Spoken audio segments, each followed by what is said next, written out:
தமிழ் சினிமாவில் முன்னணி நடிகராக புகழின் உச்சத்தில் வலம் வருபவர் விஜய்.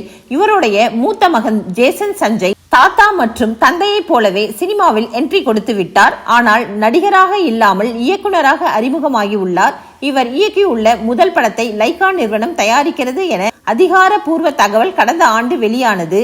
இப்படத்திற்கான வேலைகள் ஓராண்டிற்கும் மேலாக நடைபெற்று வருகிறது. அதற்கு முக்கிய காரணம் இந்த படத்தில் கதாநாயகனாக நடிக்க யாரும் கிடைக்காததுதான் என கூறப்படுகிறது.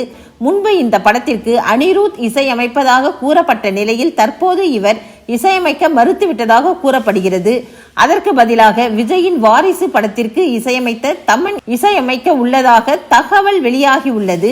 மேலும் இப்படத்தின் ஷூட்டிங் அடுத்த ஆண்டு ஜனவரி மாதம் தொடங்க உள்ளதாகவும் இப்படம் குறித்து அப்டேட்டுகள் டிசம்பர் மாதம் வெளியாகும் எனவும் கூறப்படுகிறது.